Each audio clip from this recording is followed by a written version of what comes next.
What you see, everything your eyes take in, comes from a source. It didn't create or define itself. In fact, the purpose that was given to it, that's why you look at it and you think, wow, this is so incredibly beautiful. So you and I have to start with wisdom, and that means you and I understanding that we require a source. You and I are not the first generation to ask this question. And the book of Ephesians in the New Testament, written by the Apostle Paul, is actually a long answer to the question. And we're going to examine it over the next several weeks because it's going to give us some resources to understand and answer the question, who am I? So let me give you 3 crucial steps to knowing yourself. If you're taking notes, here's where we're going to begin. This is the place you and I always need to start if we're going to understand ourselves more deeply. Number 1, we have to start with wisdom. We have to start with wisdom. Where do you go for wisdom? I went to ChatGPT, like you do. Down here. Yes. Now, just so you know, no sermon will ever be a ChatGPT sermon by me. Never has been, never will be. Just so you know, I think I've used it maybe 10 times. But, it's all the rage right now. AI is going to change how we fundamentally think about things, and Christians have got a lot of work to do to talk about what it still means to be a human being in light of all that's going to happen. But I asked ChatGPT. I went in and I gave it a prompt, and here's what I said. I said, using the best modern tools of psychology, science, and personal transformation, how would a modern person go about finding their authentic self? Here's what it said. Finding your authentic self in the modern world amid cultural noise, social media expectations, internalized pressures requires a combination of psychological insight, scientific tools, and personal transformation practices. Here's a comprehensive, evidence-based roadmap that blends the best of psychology, neuroscience, and transformative wisdom. Sounds pretty good, right? So it gave 6 steps. I'm just going to show them really quickly to you. Number 1, self-awareness, know thy patterns. Then you challenge the false self. You need to work on your personal philosophy and understand how you think about the world. You got to figure out how to integrate your body and your emotions and your intuition. And then it says that you need to have courageous experimentation and feedback. And then number 6, transcend that ego, people. Transcend the ego. So there, I thought this was plenty. There you have it. Let's get on with it. Let's go ahead and close in prayer. Okay.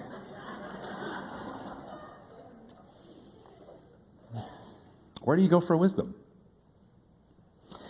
Henry Nouwen is a spiritual writer of another generation, passed away now, Catholic Christian, one of my favorite authors. Here's what he said, because he said this is a perennial question. He said that we have what he called some false answers to the question, who am I? I'll give you 3, and then I added one that I think if he were alive today, he probably would have added. He said that how we try to answer the question, who I am, is we try to say, I am what I have. I have money, I have a title, I have a family. I have no family. I'm alone. I am what I have. Or I am what I do. I'm my job. I'm my skills. I'm my personality.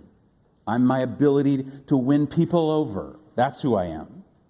Or he said, I am what people say about me. I'm my reputation, my opinion, what people think about me drives me. And I think if he were alive today, he'd probably add this.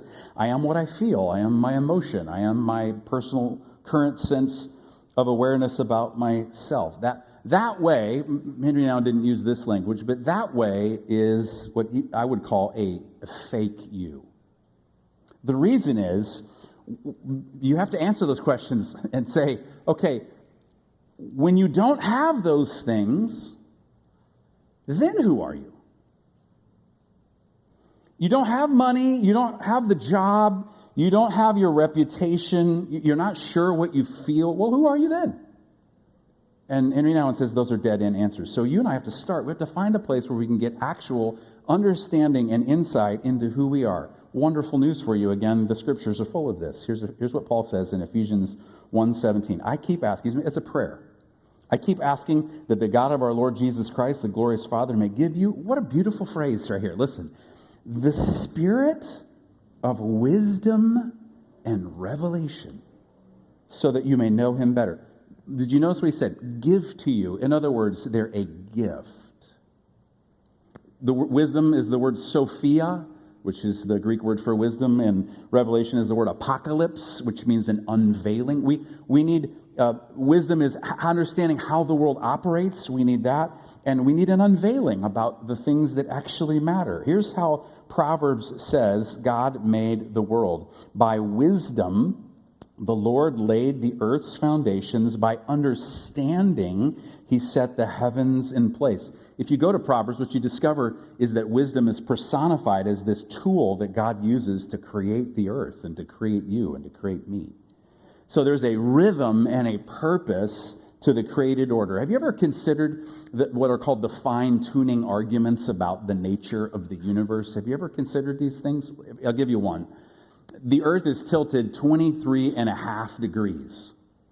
If we were tilted 24 degrees, we would burn or freeze. If we were tilted 23 degrees, we would burn or freeze in the other direction. There's an incredible fine-tuning, and there's multiple. You could Google this, not right now, but you could Google this, and you could come up with all kinds of ways that make you say, wow, it seems like everything was made for a purpose. Here's the point. What you see, everything your eyes take in, comes from a source. It didn't create or define itself. In fact, the purpose that was given to it, that's why you look at it and you think, wow, this is so incredibly beautiful. So you and I have to start with wisdom, and that means you and I understanding that we require a source. Listen, your iPhone comes from the factory and requires power. In the same way, you come from God and require God. You don't create you. You did not create you. So once you understand that, then you see it, and then you begin to discern how it is that God created you, and you explore you, and you examine you, and you take wonder in you. One of my favorite devotional writers, Thomas à Kempis, he was a monk in about the 1500s. He wrote a wonderful little book called Of the Imitation of Christ. For hundreds of years, it was the best-selling devotional book in the English-speaking world. And he has these wonderful little phrases. Here's what he said. I love this. Written in the 1500s. Surely a humble peasant who serves God is better than the proud astronomer who knows how to chart the heavens' stars, but lacks all knowledge of himself. Once you understand you were made for a purpose, then you begin to examine yourself. Now, have you ever, pause for a second. Have you ever considered that you were created as an act of wisdom? So wisdom is this tool that God used to create the earth, but have you ever considered that wisdom is the tool that God used to create you? We believe that at the heart of the universe is a relationship. God the Father, Son, and Holy Spirit. Christian theology calls that the Trinity. A relationship of perfect satisfaction and love. There is nothing missing inside of God. At the heart of everything is this beautiful relationship of love. So if you want to know where is the universe heading, what does the universe says? It says what God is. And so because God needs nothing, then God, out of the self-satisfaction that is inside of God, then out of overflow and out of delight, creates everything that you see, which means that's true about you. You are the result of God's delight and creativity. Have you ever paused to consider that you were created as an act of wisdom? Now let me dial this down. That means there are no accidents. There are no accidental people sitting in this room or listening to this message anywhere. Now, you may be embittered at life. You may be struggling with depression. Maybe you're wrestling with hate, either at yourself or at someone else, and you are confused. I just want you to understand that is your humanity speaking. Welcome to the human race. Those things happen. I just wonder, can you hear, though, the wisdom of God speaking? You are not an accident. You were created on purpose. So what you need then is an unveiling of the spirit of wisdom and revelation, and unveiling. that the human spirit, here's how Proverbs writes it, the human spirit is the lamp of the Lord that sheds light on one's inmost being. In other words, and perhaps you've never considered this, dig into the Proverbs and it says this again and again. What's going on inside of you is God's tool to shape you. So, you and I need to learn about ourselves. I follow a life, I don't know what to call him. He's probably a life coach. He's a Christian. His name's Mike Foster. He's done multiple things, and he's written several books. And I get his email every week and that he sends about, living the life that God meant for you to live. Really wonderful thinker, author, spiritual person who loves Jesus. And he sent out this quote from an author named Tasha Eurich, who wrote a book called Insight. And she said that 95% of people think they're self-aware, but actually only 15% of people are. And now I'm not asking for a show of hands. How many of you think you're self-aware? Okay, so that means, what is that, 80? Is that 70% of you are wrong? Here's what she says. He says, what happens is you and I create a racket. Do you know what a racket is? It's an old term. I'm not talking about a tennis racket. I'm talking about a racket. Back in the day, there would be a racket. So you would go into an establishment, and up front, it might be like an ice cream parlor or a candy shop or a hotel. I'm talking about back in Prohibition times.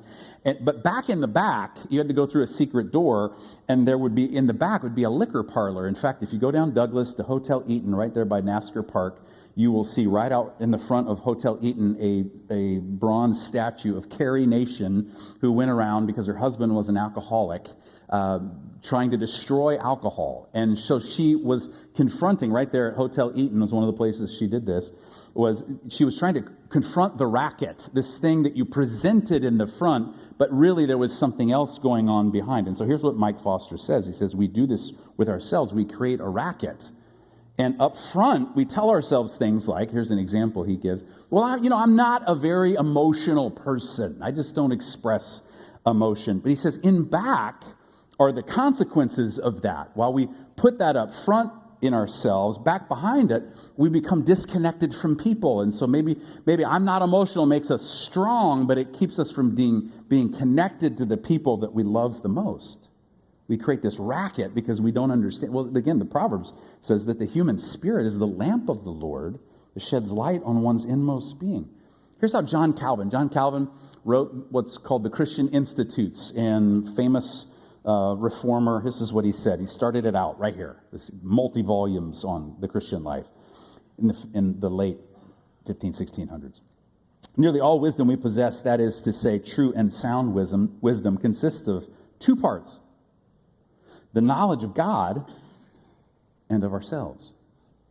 Then he goes on and he says, so through the feeling of our own ignorance, vanity, poverty, infirmity, we start to recognize that the true light of wisdom, sound virtue, full abundance of every good, and purity of righteousness rest in the Lord alone. Here it is. I'm going to give it to you if you're taking notes. The goal of wisdom is to know God, because in knowing God, I find myself.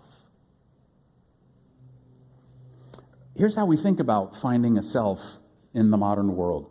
We think that we find ourselves by ourselves. In fact, we think that if you will go away from people, away from influence, and in isolation, and the more isolated you are, the more you will able to diminish the noise and see the true you. I would want to question that and ask, but is that actually wise? Is that how life actually works? Is that the way to get a real revelation about who you are? I want to suggest a different way. We're made in God's image as communal people, and so we need God and we need others. So when we need God, so we know ourselves by knowing who created us and by understanding the heart and purpose behind our creation.